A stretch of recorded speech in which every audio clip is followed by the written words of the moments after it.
Hello बच्चों, स्वागत है आपका मेरे चैनल में निक मैथ्स। और आज हम सीखेंगे इजी मैथ्स। आज के लिए मैं आपके लिए एक नया टॉपिक लाया हूँ, फैक्टराइजेशन। देखिए, इसमें दो मेथड होते हैं। एक तो मिडिल टर्म को स्प्लिट करना और दूसरा फॉर्मूला मेथड। और आज हम पहला वाला मेथड एक बार ट्राई करेंगे। दूसरा वाला कब करना है मैं आपको बोलूंगा। देखिए, इसका एक ही चीज याद रखना है आपको। एक्स स्क्वायर का जो कोएफिशिएंट है उससे कांस्टेंट टर्म को पहले मल्टीप्लाई करना है। ठीक है, मल्टीप्लाई करने पर आपको मिलेगा -12। हमें -12 के फैक्टर्स ढूंढना है। ठीक है, ये वन टेबल में जाएगा। 1 12 जा 12, 2 6 जा 12 जाएगा, 3 4 जा 12 जाएगा। और कोई पॉसिबिलिटी है क्या?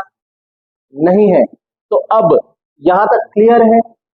याद रखिए, एक्स स्क्वायर का कोएफिशिएंट से कांस्टेंट नंबर को ही करना है आपको मल्टीप्लाई। करे बाद हमें फैक्टर्स निकाल लेना है उसके। निकाले बाद अब आपको चेक करना है कि कौन सा पेयर, यहाँ पे देखिए 3 पेयर्स आए हैं, कौन सा पेयर है जिसे आप प्लस करिए या माइनस करिए, आपको यहाँ पे कुछ भी नहीं है तो वन आना चाहिए, -1 आना चाहिए। याद रखिए ये बात। तो -1 देखिए, क्या आप 1 + 12 अगर आप करेंगे तो -1 आएगा क्या? नहीं आएगा। अगर आप माइनस करने पे आएगा क्या? नहीं आएगा। वैसे ही इसे नहीं आएगा। लेकिन ये है, देखिए ऑप्शन आपका। अगर मैं यहाँ पे 3 - 4 करूंगा तो आपको -1 आएगा। तो this can be the best math. तो इस पे करना क्या चाहिए आपको? देखिए, ध्यान से देखिए। पहला वाला टर्म 2x² मैंने वैसे ही लिख लिया है और लास्ट वाला -6 वैसे ही लिख लिया है। मिडिल टर्म स्प्लिटिंग का क्या मतलब होता है? ये जो मिडिल टर्म है ना, उसको आप देखिए 3 और 4 के फॉर्म में लिखना है। +3x -4 है। देख लीजिए, कुछ डाउट है क्या आपको? यहाँ पे देखिए -1 आना है। +3 - 4 -1 होता है क्या? एग्जैक्टली होगा। अब देखिए इन दोनों में अब आपको कॉमन टर्म लेना है। यहाँ पे कितने एक्स है? 2x है। आप ऐसा होना है तो छोटा छोटा लिख सकते हैं आप। तो इसमें से आपको HCF निकालना है, कॉमन निकाल लेना है। एक टर्म एक्स कॉमन निकाल लिया, क्या बचेगा उसके बाद? सर्कल जो अपन करे हैं उसको छोड़ के जो भी बचा है वो लिख लेना आप। 2 बचा, x बचा, साइन प्लस, यहाँ पे तो x बाहर चलेगा, 3 बचेगा। और याद रखिए, यहाँ पे जो साइन होती है वो डायरेक्टली आप डाल देना बिना सोचे समझे, माइनस डायरेक्टली। और 4 को आप क्या लिख सकते हैं? देखिए 2 × 2 लिख सकते हैं आप, और इसको 2 × 3 लिख सकते हैं आप। तो इन दोनों में से कॉमन क्या क्या हो गया? देखिए 2 कॉमन रहेगा। 2 लिखने के बाद क्या बचा है? देखिए 2 बचा है, x बचा है,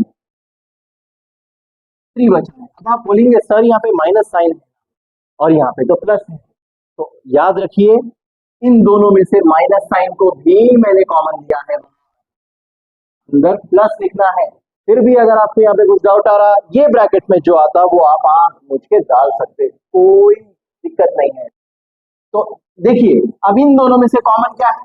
ये दो टर्म कॉमन है, 2x + 3 कॉमन है। क्या बचा? सर्कल जो नहीं है उसे देखिए आप, x बचा, माइनस बचा, 2 बचा। देखिए कुछ डाउट है क्या यहाँ पर? मैं एक बार आपको फिर से एक ब्रीफ दे दूंगा। याद रखिए, सबसे पहले x² के बाजू जो टर्म है और जो कांस्टेंट टर्म है उसे मल्टीप्लाई करना है हमें। उसके बाद उसके फैक्टर्स निकालना है जितने भी होते हैं। उसके बाद पहला टर्म वैसे ही लिखना है, लास्ट टर्म वैसे ही लिखना है।